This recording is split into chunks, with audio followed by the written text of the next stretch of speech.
কাফেররাও বুঝছে নবীজি একজন মানুষ। তা আমাদের বর্তমান যুগের কিছু আশিকের রাসূল তারা মানে এত নবীজির মর্যাদা দেয়, দিতে দিতে দিতে দিতে, না না না না, উনি মানুষ না, উনি কি, উনি নূর, উনি নূরের তৈরি। মানুষ যদি মাটির তৈরি হয়, রাসূল যদি আদম সন্তান হয়, উনিও মাটির তৈরি। সূরা কাফের শেষ আয়াতে আল্লাহ তাআলা বলেছেন, কুল, হে রাসূল আপনি বলে দেন, ইন্নামা আনা বাশারুম মিসলুকুম, আমি তোমাদের মতো মানুষ, তবে পার্থক্য হলো ইন্নামা ইউহা ইলাইয়া, আমার কাছে ওহী আসে, আমি নবী তোমরাও নবী না। তাহলে এখান থেকে বোঝা যায় নবীজি মানুষ, আর মানুষকে আল্লাহ তাআলা মাটি দিয়ে তৈরি করেছেন। তো তারা যে দলিল দিল কুল ইন্নামা আনা বাশারুম মিসলুকুম, আল্লাহর হাবিবের উপর এই আয়াতটি নাজিল হওয়ার পরেও আল্লাহর হাবিব কি ব্যাখ্যা করলেন? আসলে কি নবীজি নিজেকে আমাদের মতো বাশার বা আমি হুবহু তোমাদের মতো চারিদিক থেকে এই কথা বলছে, নাকি অন্য কথা বলছে? বুখারী শরীফ প্রথম খণ্ড 20 নম্বর হাদিস। সাহাবা একরাম বলেন, ইন্না লাসনা কাহায়াতিকা ইয়া রাসূলুল্লাহ, হে আল্লাহর রাসূল, আমরা তো আপনার মতো নই। বুখারী শরীফ হাদিস নাম্বার 1824। নবীজি বলেন, লাস্তু কাহাইয়াতিকুম, আমি তোমাদের মতো নই। বুখারী শরীফ হাদিস নাম্বার 1914। নবীজি বলেন, আইয়ুকুম মিসলি, আমি কি তোমাদের মতো? বুখারী শরীফ হাদিস নাম্বার 1916। নবীজি বলেন, লাস্তু কাহাইয়াতিকুম, আমি তোমাদের মতো নই। বুখারী শরীফ হাদিস নাম্বার 1910। নবীজি বলেন, লাস্তু কাহাদিম মিনকুম, আমি কারো মতো নই। বুখারী শরীফ হাদিস নাম্বার 1911। নবীজি বলেন, ইন্নি লাস্তু মিসলুকুম, আমি তোমাদের মতো নই। বুখারী শরীফ হাদিস নাম্বার 1912। নবীজি বলেন, ইন্নি লাস্তু কাহাইয়াতিকুম, আমি তোমাদের মতো নই। বুখারী শরীফ হাদিস নাম্বার 1913। নবীজি বলেন, ইন্নি লাস্তু কাহাইয়াতিকুম, আমি তোমাদের মতো নই। আজ থেকে 1000 বছর আগে হজরতে কাজী আয়াজ রহমতুল্লাহ বিশ্ববিখ্যাত একটি কিতাব রচনা করেন, যে কিতাবের নাম আশ-শিফা। এই কিতাবের মধ্যে হজরতে আলী রাদিয়াল্লাহু আনহু একটা বাণী তিনি উল্লেখ করেন, যেই কথাটি আশ-শিফা শরীফের 48 নম্বর পৃষ্ঠার মধ্যে তিনি উল্লেখ করেন। হজরত আলী রাদিয়াল্লাহু আনহু বলেন, লাম আর ক্বাবলাহু ওয়ালা বা'দাহু মিসলুহু সাল্লাল্লাহু আলাইহি ওয়াসাল্লাম, অর্থাৎ আমি নবীজির আগে ও পরে তার মতো আর কাউকে দেখি নাই। তো চিন্তা করে দেখেন, আয়াতটি নাজিল হলো নবীজির উপর, নবীজি বলল আমি তোমাদের মতো নই। আয়াতটি নাজিল হলো নবীজির উপর, আমাদের উম্মতের মধ্যে সব থেকে বেশি নবীজিকে যে অনুগত প্রকাশ করতে পারে যারা, তারা হচ্ছে সাহাবায়ে কেরাম। সাহাবা কেরাম সবাই বললেন, ইন্না লাসনা কাহাইয়াতিকা ইয়া রাসূলুল্লাহ, আমরা আপনার মতো নই। হযরত আলী রাদিয়াল্লাহু আনহু বললেন, আমি আমার জিন্দেগিতে নবীজির আগে এবং পরে তার মতো কাউকে দেখি নাই। তো সাহাবায়ে কেরাম জানতো একটি আয়াত আছে, তারপরও তারা এই কথা বলল কেন? কারণ তারা জানতো এই আয়াতটি আল্লাহ রাব্বুল আলামিন মুমিনদের জন্য নাজিল করে নাই। এই আয়াতটি যাতে নবীজিকে নিয়ে এমন বাড়াবাড়ি না করে, যে বাড়াবাড়ির কারণে নবীজিকে কেউ আল্লাহর ছেলে কিংবা আল্লাহর জাত মনে করে। এই জন্য আল্লাহ পাক বললেন, হে রাসূল বলুন, আমি পৃথিবীতে আদমের মতো চেহারা নিয়ে পৃথিবীতে আমি আগমন করেছি মানুষ হয়ে। নবীজিকে আল্লাহ পাক বাশার মিসলুকুম বলেছেন। এই বাশারের ব্যাখ্যা তারা বলতেছে নবীজি মাটির তৈরি, আমাদের মতো নাকি হয়ে গেছে। এই কথা বলতে গিয়ে উপমহাদেশের সবথেকে বড় আলেমদের মধ্যে তার নাম অন্যতম, যার সনদ বাদ দিলে আমরা আপনারা নিজেকে আলেম দাবি করতে পারবো না।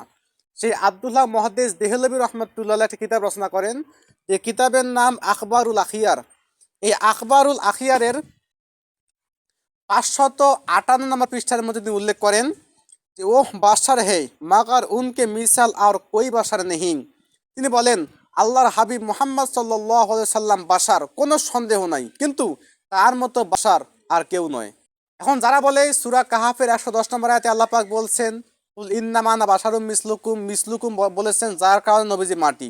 তাহলে আমার কথা হচ্ছে, সূরা আল ইমরানের 59 নম্বর আয়াতে আল্লাহ পাক বলেছেন, ইন্না মাসালা ঈসা ইনদাল্লাহি কামাসালি আদম, অর্থাৎ আল্লাহর কাছে ঈসার দৃষ্টান্ত হচ্ছে আদমের মতো। এখানে আল্লাহ পাক ঈসার দৃষ্টান্ত আদমের মতো, মানে আদমের মতো মিসলু ব্যবহার করেছে আল্লাহ। আদমের ঈসার দৃষ্টান্ত হচ্ছে আদমের মতো। তাহলে কি আপনি বলবেন যে আদমও মাটির তৈরি, ঈসা মাটির তৈরি? যদি আপনি ঈসাকে মাটির তৈরি বলেন, তাহলে কি সূরা আম্বিয়ার 91 নম্বর আয়াত অস্বীকার হয়ে যায় না? তারপরে বাশার বলতে আপনি যদি মানুষই বুঝান, বাশার মানে হুবহু আমাদের মতো মাটি একেবারে, তাহলে সূরা মরিয়মের 17 নম্বর আয়াত আল্লাহ পাক বলেন, ফারসালনা ইলাইহা রুহানা ফাতামাসসালাহা বাশারান সাওয়িয়া, অর্থাৎ আমি আমার রূহ তথা জিবরাইলকে মরিয়ম আলাইহিস সালামের কাছে পাঠালাম। জিবরাইল তাদের সামনে সম্পূর্ণ বাশারের মতো আসলো। এখানে আল্লাহ পাক জিব্রাইলকে বাশার বলছে, তাহলে আপনি কি বলবেন জিব্রাইলে মাটির তৈরি? তো আল্লাহর হাবিব মুহাম্মদ সাল্লাল্লাহু আলাইহি ওয়াসাল্লাম তিনি মানুষ, কোনো সন্দেহ নাই, কিন্তু আমাদের মতো সাধারণ নন। তিনি তার মতো আল্লাহ পাক হাকিকতে তাকে অনেক সম্মান এবং আমাদের থেকে অনেক উন্নত করছেন। এখন কথা হচ্ছে, তিনি যদি আমাদের মতো সাধারণ মানুষ না হয়, তিনি কিসের তৈরি? এই কথা নিয়ে আল্লাহ রাব্বুল আলামিন কোরআনুল কারীমে সূরা মায়েদার 15 নম্বর আয়াতে বলেন, কদ জাআকুম মিনাল্লাহি নূরুন ওয়া কিতাবুম মুবিন। এই আয়াতের ব্যাখ্যা তাফসীর ইবনে আব্বাস, তাফসীর রুহুল মাআনি, তাফসীর রুহুল বয়ান, তাফসীর তাবারি সঙ্গে সেই তাফসীর জালালাইন হযরত জালালউদ্দিন সুয়ুতী রাহমাতুল্লাহ আলাইহি এবং জালালউদ্দিন মহল্লী রাহমাতুল্লাহ আলাইহি উল্লেখ করেন, কদ জাআকুম মিনাল্লাহি নূরুন ইয়ানি মুহাম্মদ সাল্লাল্লাহু আলাইহি ওয়াসাল্লাম।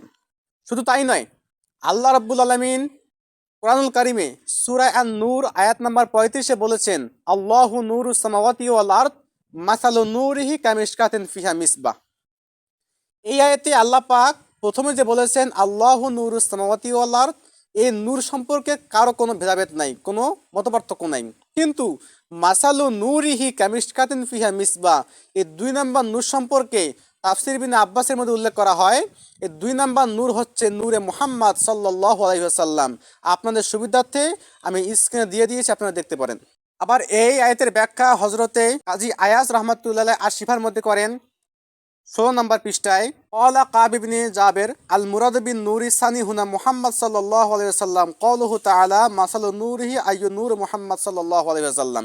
অর্থাৎ হযরতে কাব ইবনে জাবের রাদিয়াল্লাহু আনহু বলেন যে আল্লাহ রাব্বুল আলামিন সূরা আন-নূরের 35 নম্বর আয়াতে যে 2 নম্বর নূরের কথা বলছে, এই নূর হচ্ছে মুহাম্মদ সাল্লাল্লাহু আলাইহি ওয়াসাল্লাম।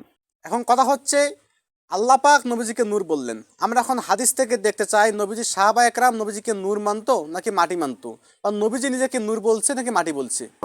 শিফা পৃষ্ঠা নাম্বার 58 স্ক্রিনে আপনারা লক্ষ্য করেন, ও আন ইবনে আব্বাসিন রাদিয়াল্লাহু আনহু ইন্না কুরাইশান কানাত নূরান বাইনা ইয়াদিল্লাহি তাআলা ক্বাবলা আন ইয়াখলুকা আদম বিআলফি আম ইউসাব্বিহু যালিকা নূরু ওয়া তুসাব্বিহুল মালাইকাতু বিতাসবিহিহি ফালাম্মা খলাকাল্লাহু আদামা আলকা যালিকা নূর ফি সলবিহি।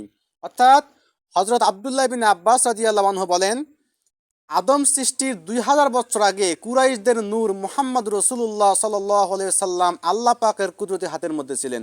ওই সময় তিনি তার পবিত্রতা ঘোষণা করতেন, ফেরেশতারা তার পবিত্রতা ঘোষণা করত, এবং আল্লাহ রাব্বুল আলামিন যখন আদমকে সৃষ্টি করলেন, আদমকে সৃষ্টি করার পরে আদমের মধ্যে আল্লাহ পাক সেই নূরে মুহাম্মদের অংশদান করলেন।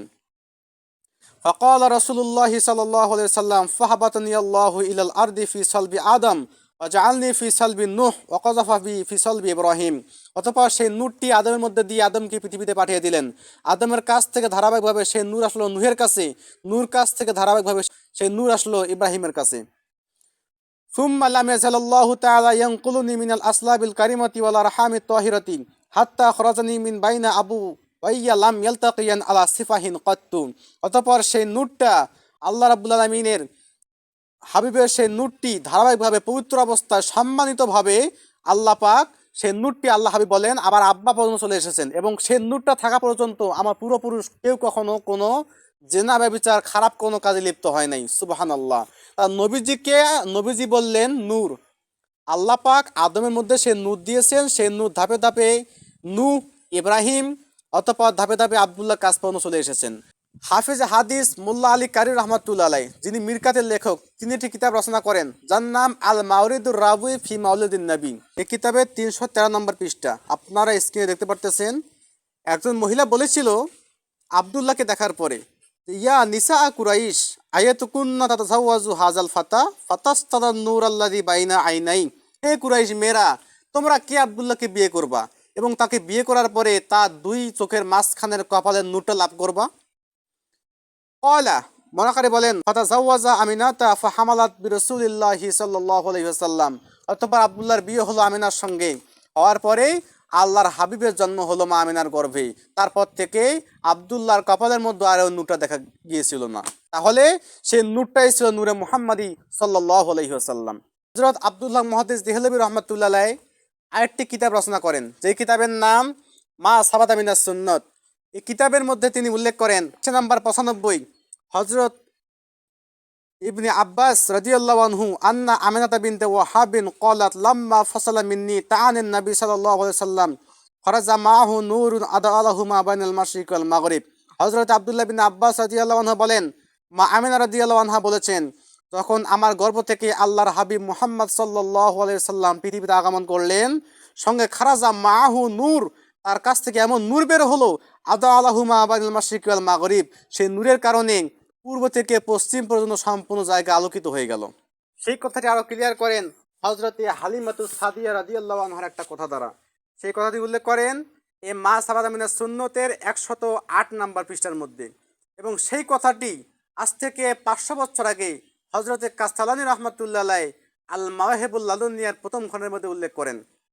হযরতে হালিমাতুস সাদিয়া রাদিয়াল্লাহু আনহা বলেন, আমি প্রথমবারের মতো যখন আল্লাহর হাবিব মুহাম্মদ সাল্লাল্লাহু আলাইহি সাল্লামকে আনতে গেলাম, তখন লক্ষ্য করলাম তিনি হয়তো ঘুমিয়ে আছেন। তারপর দেখলাম অফাতাহা আইনাইহি ইয়ানজুরু ইলাইয়া, হযরতে আল্লাহর হাবিব তার চোখ দিয়ে আমার দিকে তাকিয়ে আছেন। মা আমিনা বলেন, ফাখরাজা মিন আইনাইহি নূর হাত্তা দাখালা খালালাস সামাই ওয়া আনা, অতঃপর আল্লাহর হাবিব মুহাম্মদ সাল্লাল্লাহু আলাইহি সাল্লামের দুই চোখের মাঝখান থেকে এমন একটা নূর বের হলো, সেই নূরের কারণে সম্পূর্ণ আসমান আলোকিত হয়ে গেল, আমি স্পষ্টতা দেখতে পেলাম। ফাকাব্বালতুহু বাইনা আইনাই, অতঃপর আমি আমিনা আল্লাহর হাবিবের দুই চোখের মাঝখানে চুমু খেলাম। সুবহানাল্লাহি বিহামদিহি। তো প্রিয় ভাইয়েরা, আপনারা আর কয়টা দলিল চান? এতগুলো কিতাব আল্লাহর হাবিব মুহাম্মদ সাল্লাল্লাহু আলাইহি সাল্লামকে বলতেছেন নূর। এখন যারা বলবে নবী সাল্লাল্লাহু আলাইহি সাল্লাম যদি নূরের তৈরি হয়, তার শরীরের মধ্যে গোস্ত ছিল কেমন করে, হাড্ডি ছিল কেমন করে, রক্ত ছিল কেমন করে? আমার প্রশ্ন, হযরতে আদম আলাইহিস সালাম মাটির তৈরি, সবাই জানি। আল্লাহ পাক কোরআনে বলছেন, প্রত্যেকটা তাফসিরের কিতাব হাদিস একমত। আমার প্রশ্ন এখানে, আদম মাটির তৈরি, আদম আলাইহিস সালাম মাটির তৈরি হওয়ার পরে আদমের শরীরে শুধু মাটি ছিল নাকি রক্ত ছিল, গোস্ত ছিল, মাংস ছিল? হাওয়া আলাইহিস সালাম হাড্ডির তৈরি, তার দেহের মধ্যে কি শুধু হাড্ডি ছিল, কোনো কি রক্ত গোস্ত ছিল না?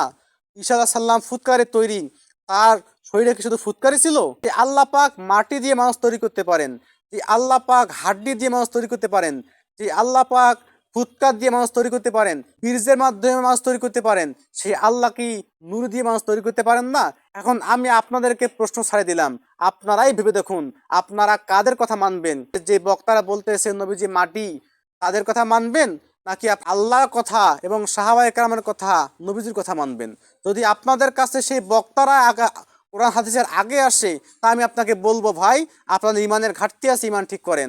আর যদি আপনারা কোরআন হাদিসকে সঠিক বলে মনে করেন, অবশ্যই কোরআনের কথা, ওই হাদিস আপনাকে মানতে হবে, তাহলে অবশ্যই রাসূলকে নূর মানতে হবে। আল্লাহর হাবিব মুহাম্মদ সাল্লাল্লাহু আলাইহি সাল্লাম নূর, কখনো মাটি হতে পারে না। আপনিও মাটি নন, আমিও মাটি নই, আমরা কেউ মাটি নয়, ঈশাও মাটি নয়, আদম হচ্ছে মাটির তৈরি, তার স্ত্রী হাওয়াও মাটি নয়, হাওয়া মাটির ভিতরকার হাড়ের তৈরি। ঈসা আলাইহিস সালাম মাটিও নয়, হাড়ও নয়, পানিও নয়, তিনি ফুৎকারের তৈরি। আর আপনি আমি মানুষ, আমরা বীর্যের তৈরি। আর আল্লাহর হাবিব মুহাম্মদ সাল্লাল্লাহু আলাইহি সাল্লাম সম্পূর্ণ নূর, মাথার তালু থেকে পায়ের তালু পর্যন্ত।